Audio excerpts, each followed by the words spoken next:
Well, good evening from London and welcome to a special edition of Piers Morgan Uncensored. Dr. Jordan Peterson, one-on-one. He's a clinical psychologist turned culture warrior and one of the world's most famous and infamous intellectuals. His books are instant bestsellers. Tens of millions watch him online.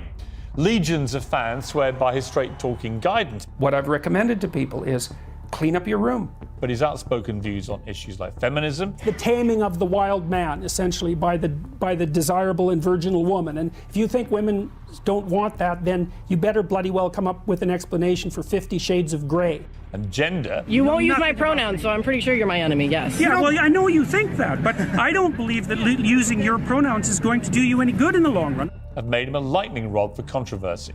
Almost 40 million people have now seen this notorious interview with a British news show. You're exercising your freedom of speech to certainly risk offending me, and that's fine. I think more power to you as far as I'm concerned. So you haven't sat there and... I'm just trying to work that out. I mean...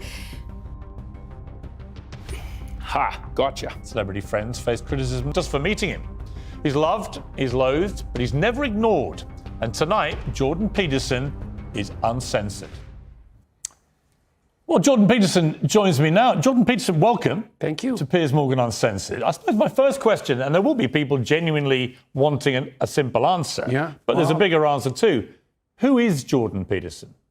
Well, I'm a clinical psychologist and a professor, and I'm doing that on a broader scale now, I suppose.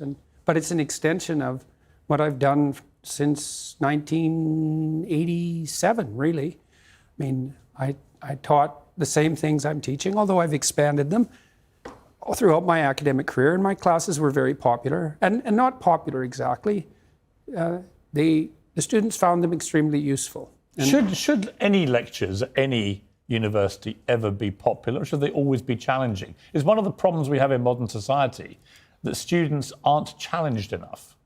Well, they were challenging. They were plenty challenging. I mean, the students had two comments usually. They said, it's very difficult for me to talk to anyone else about what I'm learning in this class because it's so different, and also that it changed the way I looked at everything.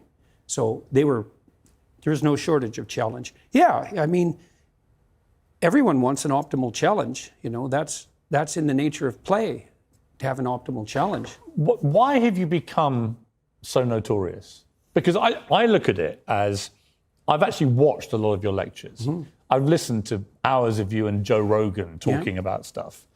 I don't see the devil that some people try and portray you as at all. And it seems to me the one thing we may share in common is certainly not intellectual prowess, where unfortunately I'm many yards behind you. But what we do share, I think, is that a lot of people seem to have drawn an opinion about us based on either what they've seen in a tiny clip, taken out of context a lot of the time, or what they've been told to think about you by other people. Yeah, well, that's some of it. I mean, I got tangled up in a political controversy in Canada. I mean, tangled up. I put my foot in it to some degree because I wasn't very happy with what I regarded as government overreach in relationship to who is in possession of my tongue. And I decided a long time ago, and really a long time ago, that I was going to say what I thought, and sort of independent of the outcome. You know, often people craft their speech. You know, I could have come here on your show, for example. I spent half an hour thinking, well, what do I want out of this show? But I don't think like that.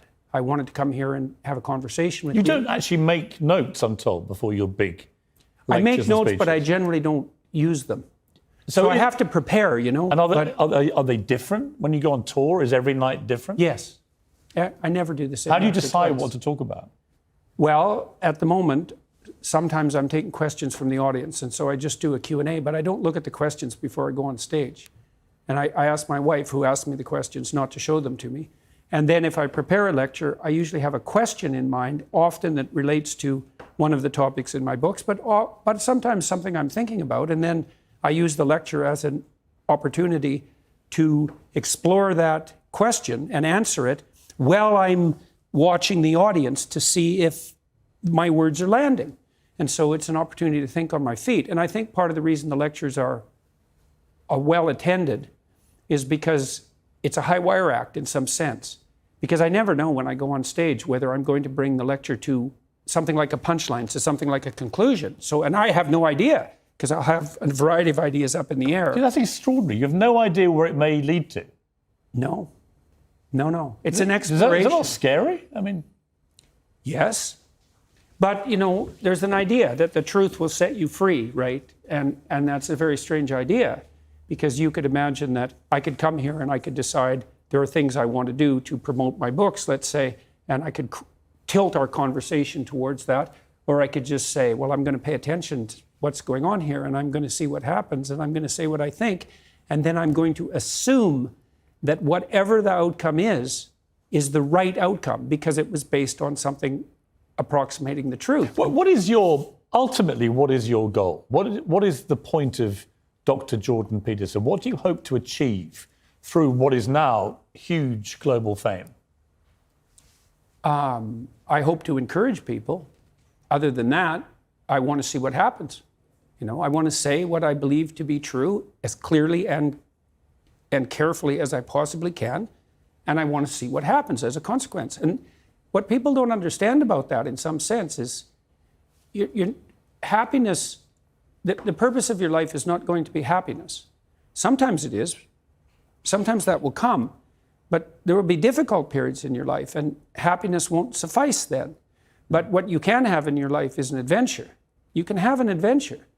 And the truth is the best adventure. There's no doubt about that. And there's a couple of reasons for that. One is, you don't know what's going to happen if you say what you think. Now, I don't mean incautiously, and I don't mean provocatively or any more than necessary. You don't know what's going to happen. So that's very adventurous. But also, if it's you and your voice, then it's your adventure. And if it isn't, like if you're crafting your speech or manipulating in any way, or parroting or abiding by the dictates of the crowd, then I don't know whose adventure you're having, but it's not yours. See, I'm on this show, Piers Morgan Uncensored, because ironically I got censored. I was doing a morning show at another network, and after the Meghan Markle Prince Harry interview on Oprah Winfrey, I said I didn't believe a word that she was saying, Meghan Markle. And I was told I had to apologise for this. And I said, well, why would I apologise for an honestly held opinion? There's a question. I didn't believe it. But I was told either you apologise or you lose your job. Yeah. So I took the losing the job option rather than compromise my free speech ideal. Was that a good idea? Yes, I think so. Well, because ultimately I think you've got to be true to yourself.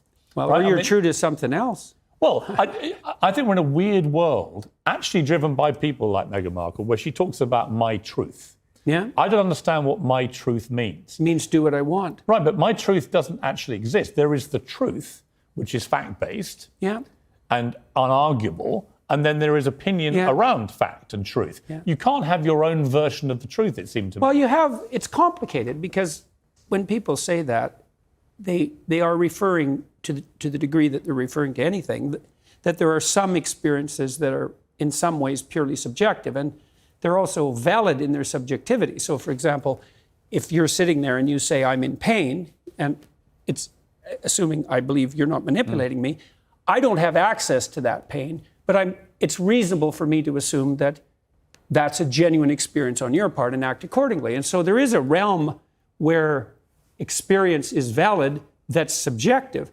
but that doesn't mean that everything that happens to you subjectively is now to be regarded by fiat as the truth I have to abide by. And shouldn't we, in a democracy, should it not be my right to listen to you with great respect and then say, I don't believe a word of what you've just said?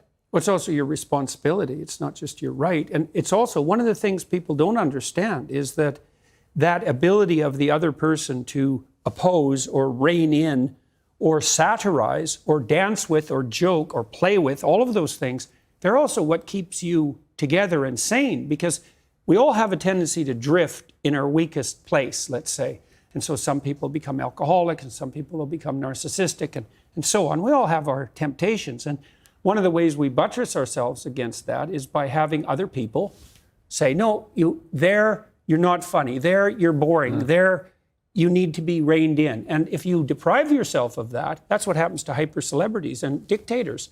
They deprive themselves of that social regulation because they forbid it, and then they're in hell.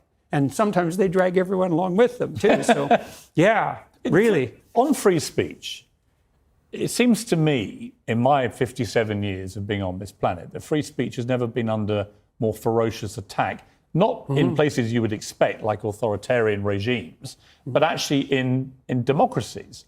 I never thought I'd come to a day in my lifetime where people were literally being fired or in some cases imprisoned for expressing honestly held opinions, even if I find those opinions grotesquely wrong or offensive. You know, it's worse than that. People underestimate the significance of this because it isn't, we're not having a fight about who has the right to speak freely. That's nothing. That's a peripheral problem, even though that can be serious in and of itself. We're having a fight about whether or not your claim that free speech exists is nothing but a masquerade for your willingness to dominate and use power. And so if I was taking that tack, I'd say, it's all well and good for you to speak about free speech, but look, you're white and you're middle class and you're British and you're privileged, and you have this theory about free speech that your ancestors derived, but the only reason they ever derived that to begin with is so they could exercise their power. There's no such thing as free speech. That's just a lie to mask a power claim. And that's a way worse cynical criticism of the notion of free speech than you can't speak because I don't agree with you. I mean, it's a form of fascism, isn't it? I mean, these people... It's worse than that. The kind of the ultra woke brigade out there, they categorize themselves as liberals, but there's nothing liberal about that mentality. When you have a cancel culture, which is driven by, if you don't agree with what I say, you're going to get shamed, vilified, cancelled, fired, maybe even imprisoned. That is actually what fascist regimes do to people, to their populace. Yeah, but the fascists are more straightforward about it because they basically come out and say something like, shut up or we'll beat you. Right. Whereas the compassionate types, who are narcissistic compassionate types, they come out and say, well, we're really trying to save the world, you know, and we're acting in everyone's best interest, and we think it would be better if you should just, you know, regulate what you say. Because if you don't, you're not a good person. And so it's much more, I'd take the fascist bully over the compassionate narcissist anytime. They're way more straightforward. I mean, we live again in an era where the hashtag be kind almost invariably is used by people who are the least kind people I think I've ever encountered. In other words, people that love to be utterly vicious. Yeah, well, kindness... And yet they hide behind this fake persona of hashtag be kind. Yeah. Well, kindness is tricky, you know, because one of the things you deal with very commonly if you're a clinical psychologist, apart from depression and anxiety, is, well, behavior therapists offer assertiveness training. And now, the people who need assertiveness training are often people who are too agreeable, compassionate, polite by temperament. Now, the problem with that is that they let people walk all over them because they don't stand up enough for themselves. And the consequence of that is they get resentful, and then they get bitter, and then they get conniving, and then they'll mob. And so, because they'll do anything for everyone else, but they push themselves beyond their limits, and then they won't even recognize the limits because they feel, well, if I'm not doing everything for you, then I'm not a good person. It's like, no, a good person does a little for you.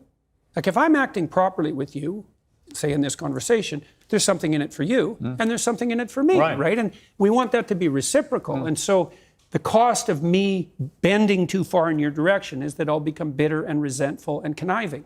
And resentment is an unbelievably toxic state of being. Take a short break. I want to come back and talk to you about a random collection of people. Cristiano Ronaldo, the most famous footballer on the planet, the greatest in my opinion. Also a head teacher, Catherine Burblesing, where you went to her school and all hell broke loose. And also Olivia Wilde, who's made a movie in which she said it's about you because you're the bad guy that drives some of the worst human beings on planet Earth. We'll talk about all those things after the break. Right. Welcome back to this special edition of Piers Morgan Uncensored, one-on-one with Dr. Jordan Peterson. So, a weird thing happened about 2 weeks ago. I was on Instagram and suddenly up popped this picture. And it was you with a friend of mine, Cristiano Ronaldo, the football genius, greatest player to ever play the game as far as I'm concerned. And you'd been to see him just privately. And he was saying how great it was that he'd met you and you'd gone there.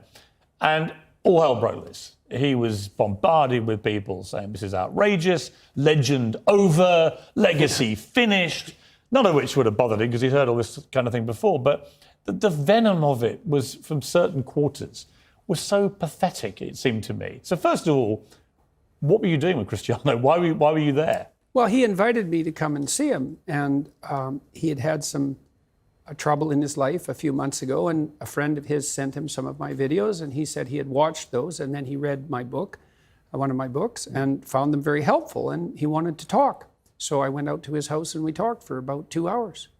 And he showed me all his equipment for keeping himself in tip-top condition, and we talked a bit about his companies, but mostly we talked about what he wanted in the future and some of the obstacles that he's facing while pursuing that. And so we had a strategic conversation, I would say, for about, on those topics for about 90 minutes. Were you, in a way, the Ted Lasso figure in his life? Well, that's what it felt like. He didn't realise he was missing? Yeah. Well, I think maybe he did realise that he was missing it because he seemed to have found it to some degree in those lectures. And so, and I always like to hear not only what people are up to, but what they want. And one of the things I loved about my clinical practice, which was very much predicated on this, like, well, you're miserable, let's say, and not to say that he was, because he has a good life in many ways, but if you could envision a path forward out of your misery, let's say, to somewhere better, what would that look like?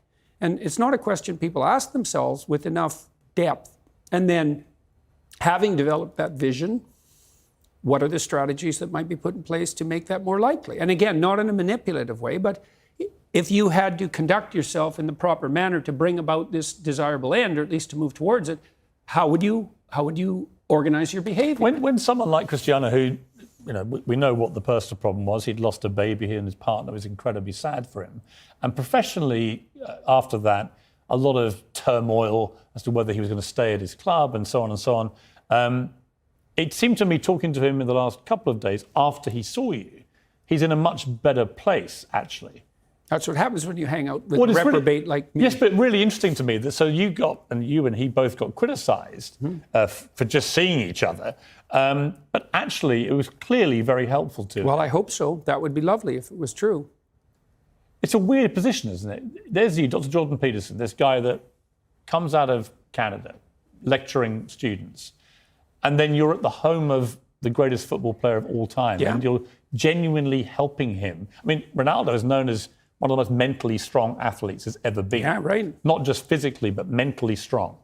And yet he needed someone like you to help him. I find that really fascinating. Well, I don't know if he needed me because he's a pretty competent guy, but you can always, and this is something that very competent people do, you can always improve on the edge, And so his life is very well put together, and he had some trouble, but people do, but we talked a lot about what he wanted, how he wanted his career to end in the most graceful possible manner and how that might be optimized. And so I hope you told him to sign for Arsenal in the January transfer window, did you, Jordan? No, I didn't give him. I try not to give people advice. But I mean, I'm curious on that because he's obviously reaching, not the end of his career by any means, he's still a world-class player and he's incredibly fit, so he could play for another 3-4 years perhaps. But what is an end game for someone who's achieved everything in the game? Yeah, well, that's a good question. It's hard for people who have had a stellar career, especially one that's to some degree predicated on youth, to figure out what to do with the rest of their life. Now, he's well set up because he's a very canny businessman and he has a young family and he has lots of friends. And as far as I can tell on that front, he's situated himself extremely intelligently. So I think it looks to me like the transition for him is going to be quite smooth. So, but that's a testament to his wisdom because he made sure that his life was founded on more than one dimension of attainment, and that was very wise. And, does it make everyone you feel? should do that. Does it make you feel good that even people like him can find great solace from watching your lectures? Well, all that makes me feel good. I mean, I do think that this is part of the reason I keep going on these lecture tours, is that it seems to be doing people good. So. Despite that, and despite a lot of people testifying that you do good for them, you went to a school, really interesting school, the Michaela Community School in North London, run by this fascinating head teacher, Catherine Burblesing, who runs a pretty tough school, but has amazing results. at this school. And as a result of you going, she got bombarded with hate from people. And she took it on head on, actually, and went, I'm sorry, we're going to keep inviting people with all different views, all different types of people. And that's going to include people like Jordan Peterson. She owned it, and she was proud that you went to her school. Tell me about that visit, what you think of her as well. Well, people think of her school as tough and that she's this dragon lady, and that isn't what I saw. What I saw was that she was playing a very sophisticated game with her students, and games have rules. And if you don't enforce the rules, then the game doesn't play properly, and every game has a referee because someone has to enforce the rules. And she's a very, very sophisticated referee, and she's playing an unbelievably sophisticated game. And the students are so alert and on target. Their attention is so well regulated by themselves. Like, for example, when we walked into her classrooms, we walked into about 7, we were led around by 3 relatively small kids who were very articulate and together and attentive and polite and focused. When we walked into her classes, the students didn't turn their eyes away from their teacher to look at us. There was no buzz of conversation. They were just focused on their teacher. And their teacher was focused too. It's like we could walk in and the whole thing just continued around us. And that was really something to see. And fast-paced, man. The teachers were spitting out information as fast as I've ever heard anyone spit out information. And the students were reacting like just like it was choreographed. And the truth is, it works. I mean, recently this school... Yeah, well, that's annoying. Yeah, right. Well, it's annoying for those who immediately howl, this is disgusting, these poor kids, and so on. Oh, yeah, those poor kids. 80% of his students achieve 4+ C or more in their GCSEs, a very good results, despite being non-selective. Right, that's a big deal. A huge deal. And yet she gets castigated for it, which says to me that my sort of gut feeling that we've just gone a bit soft in our society. Well, it's annoying generally. when you help out the victims, because then there's no one to be like narcissistically compassionate about. So, and that's certainly the situation she's in. Yeah, it's quite amazing that she's managed this with kids who are a non-selected sample. And I asked her, well, how many kids do you have to expel, let's say, for serious misbehavior? And she said, it's only been a tiny handful. And I said, well, how many kids can't adjust to the more rigorous pace? And she said, well, they can all adjust. And that's what I saw. I mean, I never saw a bunch of children, a group of children that were more focused and alert than I saw at that school. And it was really heart-rending in some sense. And yet by you going there, people actually reported her to the police for a hate crime. Yeah, well, just by your presence in that school. That's the problem with hate crime legislation. It's like, who defines hate? And I know the answer to that. Who defines hate? The people you least want to. So, you want hate crime legislation? You just better keep in mind who's going to define what constitutes hate. And then you think about the people you're enabling, these rat finks, these people who didn't learn not to tattletale on their peers when they were children, who run to totalitarian authority to wield their resentful power. Now that's all part of the legal code. It's like, well, we'll see where that goes. Well, we know where it goes. It goes so that, demented, half-wit, resentful narcissists can rat out Kate Burblesing to the police. Yes. Yeah, well, that's not good. Not at all. And who knows where it'll end up. It's terrifying, actually, that should happen in a democratic society. Let me ask you about kids. By kids, I mean young adults, really, and then into their 20s, trying to form their way through life. One of my favorite movie clips is Rocky Balboa, who's probably the non-intellectual version of Jordan Peterson in many ways, because he said this to his son, who was getting a bit spoiled and entitled and moaning about being Rocky's son and so on. And he says this to him. I love that speech. Yeah, it's good. What do you think of it? Well, that ethos was what lifted up Sylvester Stallone to stardom very rapidly with his first movie. And what do I think about that? I think that young people are literally dying for that message. I mean literally, they're so demoralized. It's just beyond belief. And so one of the things that's been painful about what I've been doing with my wife as we've traveled around the world for the last number of years is to see how desperate people are for an encouraging word. Let's take a break and find out what that encouraging word should be. I want to know why a lot of young people are very anxious about life. Why is that, and what's the best way for them to come through it? Yep. Well, welcome back to this special edition of Piers Morgan Uncensored, one-on-one with Dr. Jordan Peterson. We left them on the cliffhanger with Rocky Balboa and his address to his son about how to grow a pair, for want of a better phrase. This idea that actually your life is defined not so much by success, because you're everyone's friend when you're successful, but by the knocks you inevitably are going to get, whether it's through losing loved ones, losing a job, losing a car, whatever it may be. You're going to get hit by blows in your life of differing magnitude. Mm-hmm. And I've always believed that how you deal with the downside of life really defines how you lead the rest of your life. Mm-hmm. Well, the clip is very interesting because it starts out with the admission that life is brutally difficult and sometimes unbearably brutally difficult. And you can see the progressives playing with that notion. It's warped into this sense of victimization, but it does reflect some understanding of the underlying tragic reality of life. And so it's good to get that right out on the table to begin with. Say, well, you're miserable, you have your reasons, and they might be deep reasons. But if you let the misery demoralize you and make you bitter and cynical and cowardly and make you withdraw, then first of all, that's a failure in the highest sense on your part, and all it's going to do is make everything worse. And then you might think, well, what do you have to respond to that? How do you respond to that catastrophe and challenge? And the answer is, and this is what Rocky is telling his son in no uncertain terms, is like, terrible as things are, there's a lot more to you than you can possibly imagine. And that if you face those things forthrightly and with some faith and courage, then you can have the adventure of your life and prevail even over catastrophe.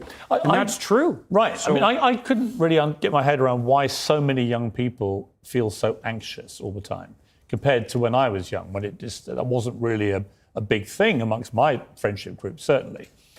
But I reckon it's two things. One, social media, the constant bombardment of other people having a great time or looking great, often a false imagery, and that having to live up to false ideals. But also a conversation I had with Dr. Phil in America, where his explanation for it was that he said, you've got to understand that social media means that young people now are being bombarded all day long and all night long with quite shocking imagery. And he gave an example. He said, when I was young, he said, if a crocodile ate somebody on a golf course in Florida, the chances are I would never have heard about it. It probably wouldn't have made the national news, probably wouldn't have even made the state news, and I wouldn't have heard about this incident. Now, it's quite likely that a video of the crocodile eating this person would be whipping its way around social media within half an hour. And young kids would be sharing it, disseminating it, and being exposed to this constant imagery all the time of quite unsettling and shocking imagery. What do you think of that theory? And I think that in itself was adding to a sense of everything's terrible. Well, I think it's a corollary of an information overload theory, right? I mean, one of the advantages to having the computational power we have is that everything is at your fingertips. And the disadvantage is that everything's in your face. And by everything, it might be 40 million pornographic images. Like, that's a lot. Or an endless array of tragic scenarios. And really endless. And so that's a problem. And the fundamental problem is, how do you handle the fire hose of information? And no one really knows the answer to that. But we should also point out that it's no wonder that young people are demoralized and anxious, because we're doing everything we can to demoralize them and make them anxious. So on the masculine front, we tell young boys that, well, the world's a terrible patriarchal tyranny, and all of that patriarchal tyranny, which is the whole explanation for history, has done nothing but oppress and exploit people and destroy the planet. And so that any manifestation of that masculine impulse on your part is equivalent to the world-destroying force. Well, all masculinity now is branded toxic. Yeah. And I remember, I think the key moment for me came when Gillette, who'd always had these very masculine commercials with the big guy cuddling a baby or whatever it may be, they suddenly switched gears and did a campaign where it started with a lot of Me Too imagery and basically the assumption that all men are awful until they can prove otherwise. Mm-hmm. And I predicted in a column this would be a complete disaster for them. And sure enough, $9 billion later, they did a screeching U-turn and went back to the big guy cuddling the babies. Because actually, two things I think about that. One, most men are not awful, actually. And Well, secondly, not all the time. no, some men are, obviously. Some women are pretty awful. But not most of them. But if you try saying that and not getting cancelled. But I think also this thing that you've got into trouble about, which I don't understand why, that you believe that most women probably quite like their men to be strong and confident. I don't believe that. All the data shows that clearly across cultural samples and has for 50 years. Plus, everyone knows it. Anecdotally, most women I know, I think, would absolutely agree. Why is it that you've been so vilified for suggesting something which is so palpably true? Well, I think, first of all, that annoys narcissistic women no end. And it annoys people who think that there are no biological or cultural limits on how we manifest our behaviors. And also, it frightens a large number of women because many women have never had a good relationship with anyone masculine in their life.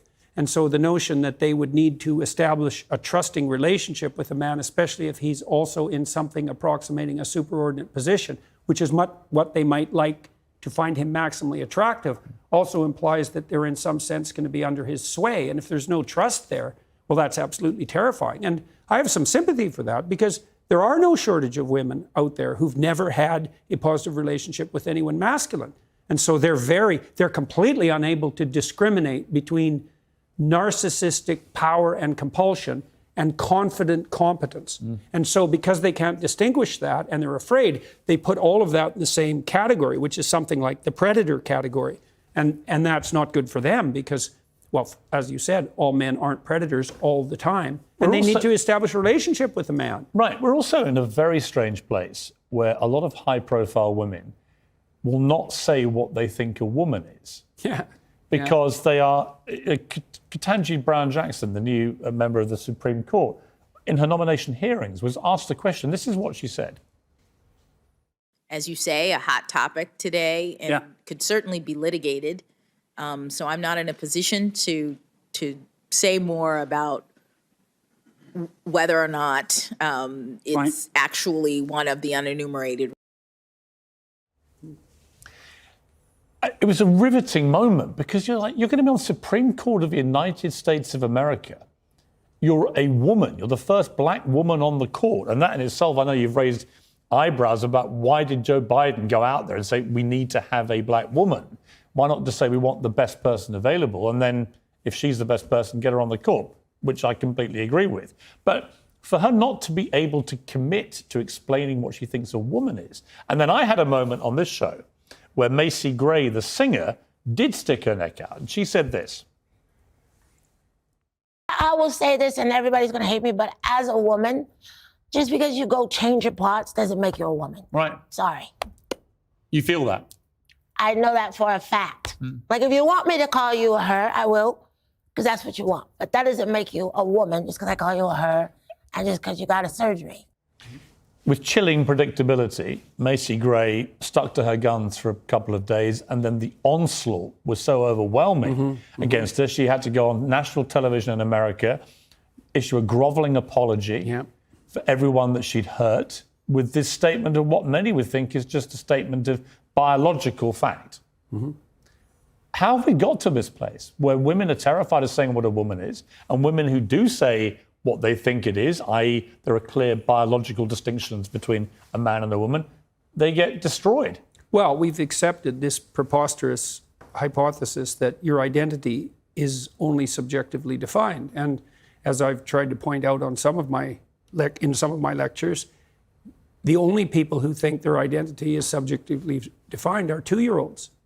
And I mean that technically, because 2-year-olds are egocentric, which means they can't bring their identity in alignment with a social norm, which also means that 2-year-olds can't play with other children. They can play beside them, but they can't play with them. That doesn't happen until you're 3. And what happens when you're 3, if you're reasonably well socialized or start to move towards that, is that you learn how to negotiate a social identity. And then identity becomes, obviously it has some roots in your subjectivity and in your biology for that matter, but a sophisticated identity is not only socially negotiated, as the constructivists know perfectly well, but it's also it's got a dynamism about it because it has to be constantly renegotiated. Like, as we're having a conversation here, to some degree, we're renegotiating our mutual identities because we learn something from each other, and so we transform. Right. We're also trying to figure out, to some degree, who each of us is in this situation. And then we're also trying to learn, can we play together towards some productive end? And you might ask, well, what do you mean play? And say, well, we're trying to have an interesting conversation. That's a form of play. And if you won't negotiate, and I won't negotiate, how in the world are we going to have a conversation? Well, this is the whole problem with the transgender debate, particularly in things like sport, is that there's simply no willingness on the part of the transgender part of this debate to have any conversation about potential unfairness created by what's happening. And I say, you've got to have the conversation. Yeah, but we talked about that earlier. The people who really push this, or the ideas that govern this, was a better way of thinking about it, there is no, this is a very difficult thing to understand. You think there's such a thing as reasonable conversation. That's not on the table for the radicals. No, it's not. See, your notion of reasonable conversation is nothing but your insistence that your ethos dominates. And their response is always, well, then you're transphobic. Yeah, well. Or you're racist, or you're both. Or you're a biological essentialist or some whatever damn it thing, is. yeah. Let's take another break. I want to come back and talk to you about the royal family in this country and the huge seismic moment in history we've just had, and also the war in Ukraine. Vladimir Putin. You're big on personalities. I want to know what you think about him. We'll talk to Jordan Peterson after the break again. Welcome back for my final part with Dr. Jordan Peterson. The royal family and the death of this great queen and the extraordinary outpouring of love and respect, not just here, but around the world, actually. Biggest event of its kind I think I've ever seen. What did you make of it? What do you think of a monarchy in the modern age? Is it survivable? Well, I thought that what happened was extremely interesting psychologically because Queen Elizabeth stood for or embodied a whole set of virtues, which is the right way of thinking about it, that aren't in the least bit fashionable, but in fact, they're the inverse of fashionable in some sense, but are desperately needed. And so you might say humility, dutifulness, careful emotional self-regulation, discretion, the antithesis of narcissism, all of that. And she managed it extraordinarily well for 70 years. And so whenever things go too far in one direction, there's a tremendous unconscious or implicit desire for something that would set it right. And that's what you saw happen. And not only on the personal front, but there's also all the pomp and ceremony, which is also archaic and unfashionable. That was all part of that you Brits managed so spectacularly. That was all. People are just dying for that beauty. What I felt was, I felt like the country, before this happened, 2 weeks before it, felt like the whole country was in a shambolic state, that everything was going wrong in our country.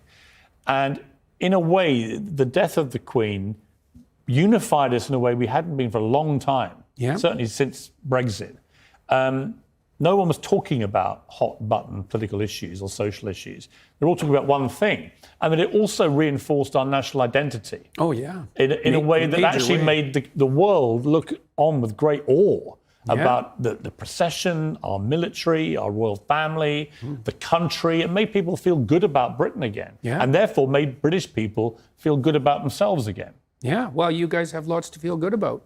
And that's not the standard mantra of the modern world. You know, this is an unbelievably admirable country for all its flaws. And so, what do you find admirable about us?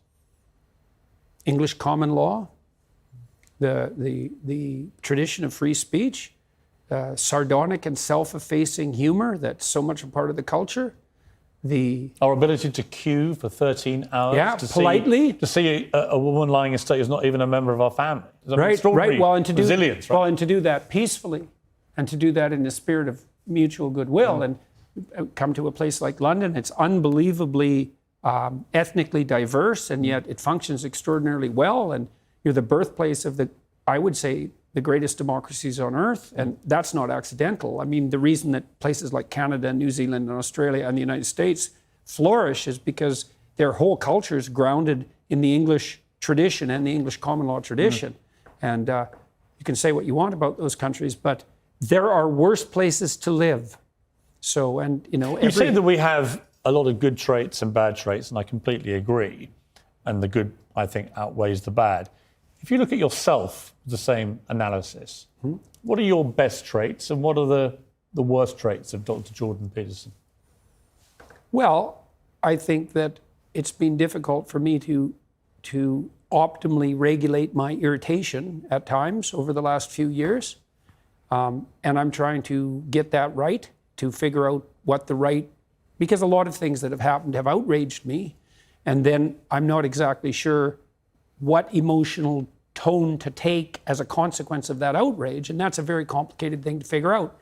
And that's been exacerbated, that problem, by the fact that my family and I have been the targets of very conniving and attacks and underground attacks. And that isn't stopping. I mean, Another time when your wife was fighting a deadly cancer. Yeah, and my daughter was sick, and so was I. So yeah. So it's very difficult to regulate your temper properly under those circumstances, let's say. And so I don't imagine. Where that have you I've always most done that improved well. yourself, do you think, as you've got older? I get better and better at listening, you know, and I'm better and better at finding my way forward with the words that I choose. And it's just a continual, in some sense, incremental expansion. I've probably got better too at seeking out corrective information. So, for example, I got banned from Twitter recently for making a statement that I don't regret, by the way. But I had a friend of mine, two friends of mine, grill me, and I put that on YouTube. It's called Mean Tweets. It was an hour and a half, I said, and both of them are very, very smart people. One of them's more liberal than I am, I would say, but a very good advocate for that liberal position. And I said, well, let's hash this out. There's some things I've said that have made people angry, and you think I made them unnecessarily angry, and that I was unnecessarily harsh in my tone. Did they change your mind? They changed my approach, you know, because one of the things I decided was that I would try to be equally judicious in my words, but that I would use a calmer and more measured tone. And I don't mean use instrumentally. I mean that I would attempt to make the effort to take as much unnecessary emotion out of the statement as possible. And so I started to do that in some of my more recent videos. I mean, I tried to do that before. I think part of the reason that my interview with Kathy Newman went well was because I kept my head. Yeah. And I didn't get irritated. I had a Yeah, I mean, she's a good friend of mine, and I watched it with great interest because I felt like you were slightly on parallel lines, and that maybe she would do that interview differently if she had her time again. Actually. I think that's highly possible. Yeah. So yes, I changed my approach quite dramatically. And what happened was that I read a Telegraph article I recently published about Deloitte, and it was a very cutting article. And I was really worried about publishing it because I think it was the most cutting article I've ever written. And I read it on YouTube very, very calmly and carefully. And what happened was the response was much more positive and much less negative. So there was no downside to it. So people didn't say, some people said, I think that I liked your tone when you were more aggressive, especially on issues like this. But by and large, it worked even better because I could be careful in what I was discriminating. And then to ally that with calmness actually made it more potent rather than less. And so that was very interesting. And I mean, we had a very serious discussion about this, my friends and I. I had a lot of people with me in Miami when this was happening, across the political spectrum. We had a very healthy debate for a couple of hours about whether or not I had gone beyond some reasonable limit in the way I was conducting myself, say, on YouTube and Twitter. And some people were very strongly advocating for more of what I was doing and even harsher. And others were saying, well, you're alienating people that you could otherwise communicate with unnecessarily. See, it's interesting about the listening. Like one of my sons, two of my sons have come today because they just wanted to listen to this. Very unusual. One of them's not even been to the studio before. So he just said to me, I said, give me some advice. You know, you love Jordan Peterson. What's the advice for the interview? He said, just listen more than you normally do. So I've tried hard to ask a question and let you answer. Right. And so I'm work in progress. And I've been interviewing people for 35 years. But I do think the listening, as I've got older, I felt the same thing. that Yeah, it's a real skill, man. Listening is a powerful tool, actually. Oh yeah. Well, there is nothing that people like more and need more than to be listened to. You know, and that's partly why the left clamors all the time. You know, it says, look, there's all these people who aren't being listened to. It's like, there are a lot of people who aren't being listened to. They're absolutely right. There's no doubt about that. And I've dealt with people who were extraordinarily marginalized, so to speak, in my clinical practice. And some of those people, to straighten out their minds, they need like 10,000 hours of listening. Because no one, and I mean this literally, I've had people in my clinical practice, no one ever listened to them their whole life. Yeah. And so when they start talking, they're all over the place, they're disorganized, they're hyper emotional, they're distrusting, and they have to have all that conversation that you would have needed to become properly integrated. You mentioned the 10,000 hours. Yeah. Obviously, Malcolm Gladwell's famous criteria for how people become great at whatever it is, from Tiger Woods to the Beatles, whatever, they all put their 10,000 hours of practice in. But you also believe that some people just are gifted. And that I don't believe that. Some people aren't. Well, you think it's a fact, but It's clearly true. Well, what I would challenge you on that is simply this, that I've always felt probably everybody has something in them that could be an amazing talent. But you have to find it. Yes. And most people probably never find whatever their great natural talent could be. True. That would be my take on it. That's true. In other words, it's not that they're not gifted. It's just they never found what their gift was. That's very true. All people are not gifted at everything. And that's the general claim. Or we're not equipotential in some sense. It's like Franz Liszt could sight read any piece of music the first time he saw it. Okay. And Neumann, John von Neumann, some people think he was the smartest man who ever lived.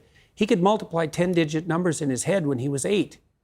You couldn't do that, John? No, I can't do that. Yeah, I'm definitely not mathematically gifted. But that is genius. I mean, that is a gifted genius thing to be doing. But there must be huge numbers of people who have this gift and they just sadly, through circumstance or lack of opportunity, they never get that moment where they discover that's what they're great at. Oh, definitely. Well, that was one of the lovely things about being a clinical psychologist, is that what I was always doing in my clinical practice was digging for gold, you know, and there was often a lot of chaff, like a lot. What would your amount? Having met me now for an hour, what would your initial clinical diagnosis be? Well, you're probably optimally disagreeable for your profession, you know, because you can listen, but you're also not a pushover.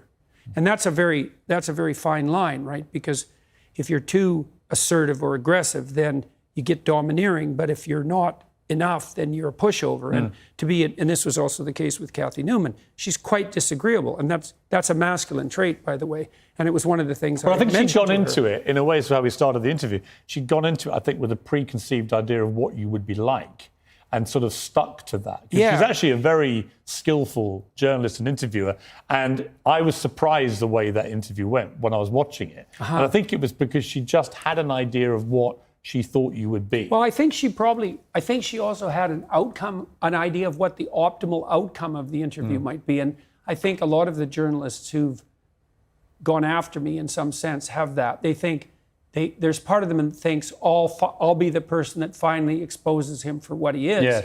But then they find out that I'm not who they thought that I am. Or at least I'm not quite as demonic as they thought I might be. Well, talking to somebody who probably is as demonic as we think he is, Vladimir Putin. And Ukraine, as we're doing this interview, he's been issuing more bellicose threats about using nuclear weapons. Yeah. From surprise. Do you think he would actually do that? Yes. And what kind of person is he, Putin, do you think? Well, he's a lot more like everybody else than anyone thinks. You know, the notion that he's Hitler or Stalin, that's just foolish. I don't see any evidence for that at all. I mean, first of all, Hitler and Stalin were very singular types, and there's a bit of Hitler and Stalin in everyone, so, you know, there's some truth in that. Maybe there's more in the typical Russian leader. A bit of Hitler in everyone? Really? There's more than a bit. Really? Oh, absolutely. Yeah, well, why would have Nazism spread the way it did? You know, people think, well, that's all top down. It's not top down. There's a part of people that are all these people who informed on Kate Birbelsing. Well, didn't Goebbels say that the way to get vast numbers of people to go along with what you want to do is to terrify them? Yeah, well, that you can do hold that. a grip of terror over them. Oh yeah, but And in a way, that's what Putin's now doing with the Russian people, where he's going back now into a position of they're all trying to get us, they want to attack us, they want to take us over. He's terrifying his people to rally support for what at the moment is a conflict he has started, which is not going the way he assumed. Well, the most, what would you say, the wisest commentators on totalitarian states, like Solzhenitsyn, and many psychological commentators, Jung was a good example of that, made a very straightforward case that you can't have a totalitarian state unless every single person is willing to lie about everything all the time. And you can think about that as top-down, because the leaders lie too, and they also enforce punishments if you don't lie. But then you can also think about it, the totalitarian spirit is replicated at every level of the society. And so in a truly totalitarian state, husbands lie to their wives and parents lie to their children. And the totalitarian state is actually the grip of the lie. And so, and people will certainly go along with that. I mean we're seeing that emerge here with cancel culture. It's like lie or else. Yes. It's like, yeah, well. And the Russian people will be bombarded all the time with state media propaganda and will be buying into a lot of what Putin is saying. Yeah. How does this war end, do you think? We're going to find out this winter. Well, I know what I would do in his shoes. I'd wait till the first cold snap and shut off the taps. Right. Well, because of course he's going to do that. He's got the control over the energy. Of course he's going to do that. He's already warned the West with his insistence that maintenance problems were necessary and the pipelines had to be shut down. Do you think he will use a nuclear weapon? If necessary, he'll use a tactical battlefield weapon. Even if it starts World War III? It won't. Probably. Why? Because we wouldn't respond? What's in it for us? If you let him do it and get away with it, where does that end? Then you are into a Hitler analogy. There's you can get yourself in a situation, no problem, where there's no good outcome. We're trying to do that right now on every front we can possibly imagine. We can easily get ourselves in a situation where it's hell this way and hell that way. That's highly probable. Well, should the Ukrainians give the Russians anything? When I was over there recently interviewing President Zelensky, what I was struck by was everybody I met in Kyiv, the capital city, were utterly resolute. Don't give them an inch of our land. Yeah, well, I can't speak to that because I don't know what the preconditions for peace might be. But I do know that naive notions that the Russians are going to lose somehow, or that we're going to win, I just don't understand. I don't understand that. Well, what do you mean we're going to win? What are we going to win here exactly? Well, I guess a victory would be that the Russians retreated from Ukraine. With Ukraine in ruins. Right. Well, with large okay, parts fine. of it. That's a hell of a victory. Like, I think Putin could manage that because I think he could tell his people, and I think they might buy it. It's like, we accomplished our objective. We devastated Ukraine and we kept it out of the hands of the West. And that's not great. It's not what we had hoped for, but it's better than the alternative. And I think they would buy that. And I think when Putin went into Ukraine, I thought a bunch of things, which I made a YouTube video about that. People criticized like mad. I thought, okay, well, what's happening here? Oh, I see. His end game for failure is that Ukraine is left in a smoking ruin. Oh, that's a victory. So then he can lose with impunity. Right. So how can we win? We can't win against Vladimir Putin anyways, because you cannot win against someone you cannot say no to. Period. And we can't say no to Putin because we sold our soul for his oil and gas. And we did that to elevate our moral stature in relationship to saving the planet. And so here we are, facing a very dire winter, hoisted on the petard of our own foolishness and moral presumption. We're saving the planet. We'll see. I don't think so. It doesn't look like it to me. And this is the most catastrophic issue here. Assuming that we're facing an environmental crisis of planetary proportions, which is not something I buy, by the way, assuming we are, well, then I would imagine that you would put in place measures that would ameliorate that problem instead of exacerbating it. But all the measures you're putting in place are actually making the environmental problem worse. So how is that even vaguely acceptable? And I look at that and I think, Oh, I see. It's just like George Orwell said about middle-class socialists 50 years ago. It's not that you love the planet, it's that you hate humanity. So, well, have at her, boys and girls, and we'll see what happens this winter. And it's very terrifying to me, especially here, because your energy prices have gone way out of control, and that's going to hurt a lot of poor people, and certainly around the world as well. The World Bank already estimated that we've put 350 million people into what they call food insecurity. 350 million. That's 3 times as many as the communists managed to kill. Maybe we can manage that in a winter. But the planet has too many people on it anyway, so, that's just poor people. So. You agree with Elon Musk that we should have more people, not less? I see humans as a net good. I know from Marion Tupy, a man who just wrote a book called Superabundance, he's done the economic calculations, and he calculated that every single baby born now will produce 7 times as many resources as they will consume. And you think, well, how can that be? It's like, well, it's not a zero-sum game, folks. And maybe there's enough to go around. Well, there is. Maybe there's more than enough to go around because we can become hyper-efficient. And you think, well, what's the evidence for that? It's like, well, there's twice as many people as there were when I was a kid, and everyone's way richer. So how about that for evidence? So Professor Stephen Hawking, before he died, gave me his last television interview, and he said that the biggest threat to the future of mankind was when artificial intelligence learned to self-design. What do you think the biggest threat to mankind is? Narcissistic compassion. Now, AIs, it's a threat too, but if we had our act together ethically, it's possible that AI could become a useful servant rather than a tyrannical master. You don't want to automate your tyrannical masters, and that's the danger. That's one of the dangers of AI. I've got to wrap it up. I don't want to, but I have to. I want to ask you just quickly, the film director Olivia Wilde has a new movie out, which she says is based on you, this insane man, this pseudo-intellectual hero to the incel community. Incel being these weirdo loner men who are despicable in many ways. Is that you? Are you the intellectual hero to these people? Sure. Why not? People have been after me for a long time because I've been speaking to disaffected young men. What a terrible thing to do that is.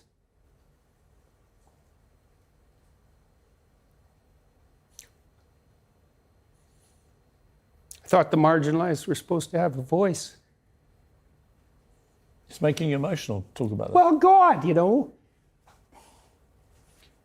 it's very difficult to understand how demoralized people are. And certainly many young men are in that category. And you get these casual insults, these incels. What does it mean? It's like, well, these men, they don't know how to make themselves attractive to women who are very picky, and good for them. Women, be picky. That's your gift, man. Demand high standards from your men. Fair enough. But all these men who are alienated, it's like, they're lonesome and they don't know what to do, and everyone piles abuse on them. When she said that, Olivia Wilde, it stung you, didn't it? I saw the reaction. By that time, that as far as critiques go, that was kind of low level. I mean, once I got painted as Red Skull, magical super Nazi, that was kind of the end of the insults. There's no place past that. So when Olivia Wilde made those comments, the first thing I did was go look at the preview for a movie, which I quite liked. I thought I would go see that movie probably, and perhaps I will. It didn't really bother me. My family and I talked about it right away, and we were able to respond to it with some degree of humor, which then people completely misunderstood. I said I hope that, that if I had to be played by someone, I think it's Chris Wilde, that he's a very good-looking man, and so that seems all right, and then I said something like, I hope he gets my fashion style choice right when he plays me. And it was a joke. All that was a joke. I mean, you've been so controlled today, and yet in that brief moment, you got very emotional. Why? It's really something to see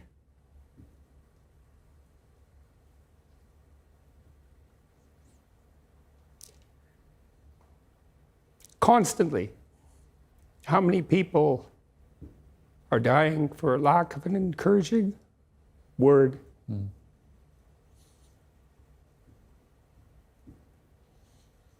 And how easy it is to provide that if you're careful. You know, give credit where credit is due. And to say,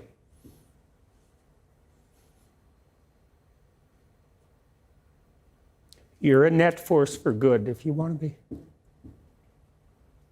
Do you believe you're a net force for good? Net, yes. In all the details, probably not. You know, no one's perfect. So people make their mistakes as they stumble uphill. Jordan, it's been a fascinating interview.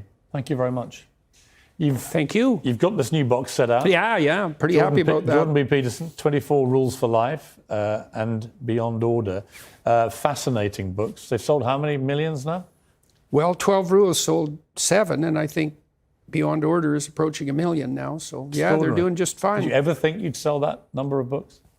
I never thought any of this would happen, you know, I mean, so, yeah, I knew when I was teaching at Harvard and at the University of Toronto that some of the things I was teaching were revolutionary. I was surprised that I got away with it, let's say, as long as I did. And so there's a way in which it doesn't surprise me. And I wouldn't say that's because of the brilliance of my ideas. It's because I'm good at communicating ideas, but the ideas that I've been developing, they're ancient ideas. They're the oldest ideas we have in some real sense. So they have a power. Right, absolutely. You'll launch the Peterson Academy. Tell me about that quickly. Yeah, well, I've been collecting, along with my daughter, great professors and educators from all around the world, and we're having them come to Miami to film 4 two-hour lectures on a variety of topics. President of Hillsdale College, Larry Arnn, just taped one for us on Churchill, which I thought was quite funny because, you know, he's persona non grata. And so Arnn and Churchill, so that's quite funny. And we're hoping that we can determine how to provide people a very efficient and very low-cost alternative to a bachelor's degree. And we're working hard to make that accredited. I'd like to drive the cost of a bachelor's degree from its current $160,000 level to $4,000. And I think we can do it. So that's the plan. We're going to launch in either early 2023, depending on how quickly we can get things aggregated. And I'm working with my son on an app called Essay.app. We took a document I wrote for my students that helped them learn how to write and edit. And editing is very important if you're writing. People are never taught to edit. And it builds editing tools into the software. And we have 4,500 subscribers and 50,000 users. We launched about 2 months ago. I'd like to teach 1 million people to write. So. And just finally, you're healthy, you look healthy. Pretty good. And much better. Your wife's doing a lot better than she was? She's back better than she was before even. And my daughter's not ill either. So fancy that. I mean, that's an amazing turnaround from where you were. That's for sure, man. It was pretty brutal. Yeah. For a long time. Yeah. You know, my wife almost died every day for 7 months. So. I'm very glad for you. Thank you, sir. I really am. And it's been a really fascinating interview. Appreciate really the time. Come back. It's a pleasure to see you. I feel like we've got 1 million more things I could talk to you about, which I'm sure everyone thinks that when they talk to you. Well, that's a good thing to have happen during an interview. Jordan, thank you. You bet, man. Well, an extraordinary interview with an extraordinary character. Whatever you think of Jordan Peterson, you can't listen to that and not be enthralled, captivated, maybe challenged, maybe you don't agree with him. I'm not sure he minds if you disagree with him. That's the whole point. It's about stimulating ideas. It's about challenging what you believe, evolving, as we both do as we've got older. That's it from me. Whatever you're up to, keep it uncensored. Good night.